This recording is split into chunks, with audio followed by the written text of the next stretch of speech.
நாம இந்த உலகத்துல என்ன செய்யறோம், எங்க போயிட்டு இருக்கோம்? தினமும் காலையில எழும்புறோம். அந்த நாள் நம்மள வரவேற்குது. ஏன் எதுக்கு என்ற எந்த கேள்விகளும் இல்லாம அப்படியே நம்ம தொடர்ச்சியா போயிட்டு இருக்கோம். உன்னால எவ்வளவு முடியுமோ அவ்வளவு சம்பாதிச்சுக்க. சோர்ந்து போயிடாத, களைச்சு போயிடாத. டிவியில எதையெல்லாம் பாக்குறியோ அதெல்லாம் அப்படியே செய். தலைமுடியில இருந்து ஆடை அலங்காரம் வரைக்கும் எல்லாத்தையும் ரொம்ப யோசிக்காத. உனக்கு என்னெல்லாம் தோணுதோ அதை அப்படியே செய். உனக்கு குழப்பமா இருக்கா, தண்ணி அடி. உனக்கு விருப்பமானதை கேட்கணுமா, ரேடியோவை ஆன் பண்ணு. போதை, ஆபாசம், குத்தாட்டம், விபச்சாரம் இதெல்லாம் தான் நீ வாழ்க்கைன்னு நினைச்சிட்டு இருக்க. ஆனா நியாயமான சில விஷயங்கள் எனக்கு தெரிஞ்சே ஆகணும். வளர்ந்து பெரிய மனுஷன் ஆகிறது தவிர இந்த வாழ்க்கை சுழற்சியில வேற ஏதாவது இருக்கா? வாழ்ற வரைக்கும் வாழ்ந்துட்டு நமக்கு பிடிச்சவங்களை நம்ம வீட்டை பிரிஞ்சு போறதுதான் வாழ்க்கையா? உன்னோட எல்லா சொத்தையும் உனக்கு பின்னாடி இன்னொருத்த அனுபவிக்கிறான். இந்த தொடர் முடியறதுக்கு முன்னாடி எனக்கு ஒரு விஷயம் கண்டிப்பா தெரிஞ்சே ஆகணும். ஏன்னா என்னோட மனசை ஏமாற்றி ஏமாற்றி என்னால வாழ்றதுக்கு நான் விரும்பவே இல்லை. இதை தவிர இன்னொரு வாய்ப்பெடுக்கவும் நான் விரும்பல. இதெல்லாம் வாழ்க்கையோட சாதாரணமான கேள்விகள். இதற்கான விடையை தேடி தேடி நான் அலையிறேன். நாம இங்க என்ன நோக்கத்துக்காக வந்திருக்கோம்? நாமெல்லாம் எப்படி இங்க வந்தோம்?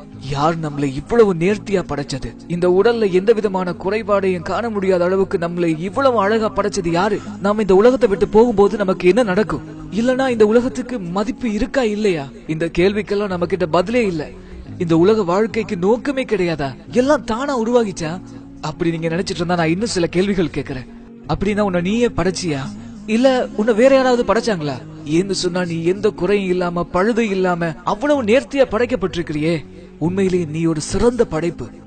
விரல் நுனியில இருந்து உன்னுடைய எல்லா அங்கங்களும் நேர்த்தியா இருக்கு. மனித கண்களுக்கு நிகரான ஒரு கேமரா இந்த உலகத்துல இல்லவே இல்லை. மனித மூளைக்கு நிகரான ஒரு கம்ப்யூட்டர் இந்த உலகத்துல எங்கேயுமே கிடையாது. அகில உலகம் அண்ட சராசரத்துல இருக்கிற எல்லாரும் சேர்ந்தாலும் ஒரு ஈய கூட படைக்க முடியாது. இப்படி எத்தனையோ அத்தாட்சிகள் இருந்தும் எல்லாத்தையும் நம்ம புறக்கணிச்சு வாழ்றோம். ஆனா அறிவியல் சொல்லுது உலகத்துல எல்லாமே தானா உருவாயிச்சு அப்படின்னு. ஒரு சின்ன கணக்கு 0+0+0 என்னைக்குமே 1 ஆகாது. ஆகவே சிந்திங்க, இந்த ஒழுங்கமைப்பு எப்படி வந்துச்சு? எல்லாத்துக்குமே ஒரு தொடக்கம் இருக்கு, ஒரு படைப்பாளம் இருக்கா? ஏன் இந்த வீடியோ பாக்குறதுக்கு கூட இந்த வீடியோ யாராச்சும் அப்லோட் பண்ணிருக்கணும். பிக் பேங் தியரி எனக்கூடிய பெருவெடிப்பு கொள்கையை நாம நம்புறோம். ஆனா அந்த பெருவெடிப்பு கொள்கைக்கு காரணமானவன நாம நம்ப மறுக்கிறோம்.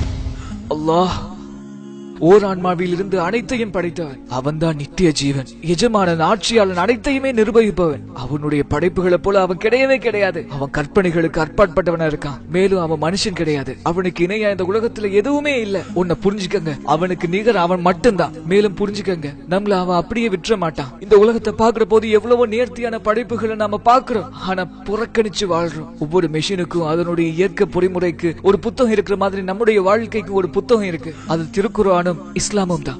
இது மட்டும்தான் சரியான தேர்வு. இங்க பாருங்க, லாஜிக்கா சொல்லணும்னு சொன்னா இறைவன் என்பவன் ஒரே ஒருத்தன் தான்.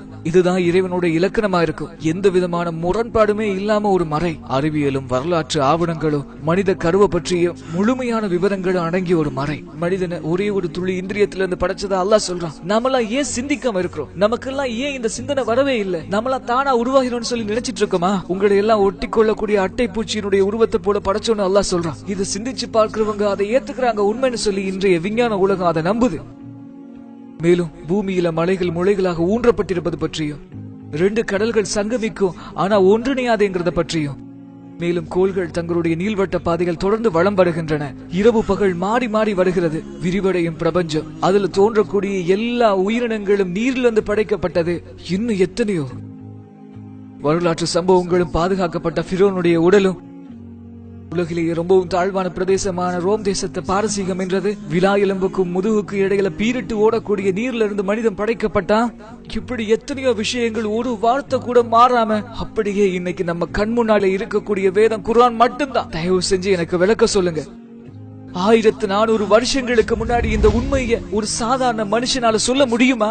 அதுவும் எழுத படிக்க தெரியாத ஒரு மனிதரால எப்படி இந்த விஷயங்களை எல்லாம் சொல்ல முடியும்? இறைவனுடைய வானவர் சொன்னதை அவர் அப்படியே மனிதர்களுக்கு சொன்னார். இதுதான் உண்மை. இதுக்கு பின்னாடி நீங்க ஈமான் கொள்ளல, நம்பிக்கை கொள்ளல அப்படின்னு சொன்னா நீங்க இந்த குர்ஆன்ல இருக்கிற மாதிரி ஒரே ஒரு வசனத்தை கொண்டு வாங்க அப்படின்னு சொல்லி இன்னைக்கு வரைக்கும் குர்ஆன் நமக்கு சவால் விட்டுக்கிட்டே இருக்கு. நாமெல்லாம் இறைவனை கேளிக்கை ஆக்கிட்டோம். அவன் தந்த வேதத்தை நகைச்சுவையா, நகைக்கப்படக்கூடியதா, ஏன் சொல்ல போனா நாம காமெடி ஆக்கிட்டோம். நாமெல்லாம் எப்படி வாழ்றோம்? நம்முடைய மனசு என்ன சொல்லுதோ அதை கேட்டுக்கிட்டு நம்ம மனோ இச்சை பிரகாரம் நம்ம வாழ்ந்துகிட்டு இருக்கோம். இதுதான் உண்மையான வாழ்க்கையா இருக்க முடியுமா? இந்த உலக வாழ்க்கை தான் நிரந்தரமானது அப்படின்னு சொல்லி நம்ம நம்பி வாழ்ந்துட்டு இருக்கோம். நாம எல்லாம் வாழ்றோம், இறக்குறோம், பின்னால மண்ணோட மண்ணா மக்கி போறோம். ஒரே ஒரு சின்ன திருத்தம், புற்பூண்டுகள் கூட செத்து அழிஞ்சதுக்கு பின்னாடி மழை பெஞ்சா அது மறுபடியும் உயிர் தெழும். அல்லாஹ் சொல்றான், நீங்க இறந்ததுக்கு பின்னாடியும் உங்களுடைய விரல்களுடைய நுனிகளை கூட நாங்க திருப்பியும் மறுபடியும் நேர்த்தியா கொடுப்போம் அப்படின்னு. எதுவும் அவனுடைய பார்வையிலிருந்து மறைஞ்சிட முடியாத மகத்தான அந்த இறைவனுக்கு மிக அருகாமையில நாம எல்லாரும் இருக்கிறோம். அவன் மிக அருகில இருந்து நம்மள கண்காணிச்சிட்டு இருக்கான். அதை மறந்துடாதீங்க.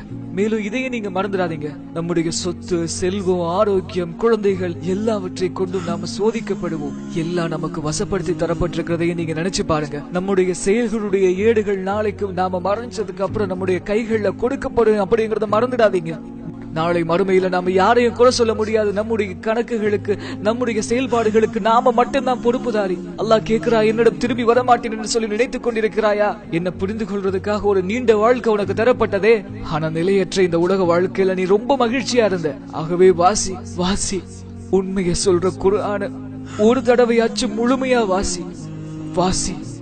நம்பிக்கை கொண்டவங்களுக்கு அதுதான் நற்செய்தி. நிராகரித்தால் வாசி. உண்மையை சொல்ற குர்ஆன ஒரு தடவையாச்சும் முழுமையா வாசி வாசி.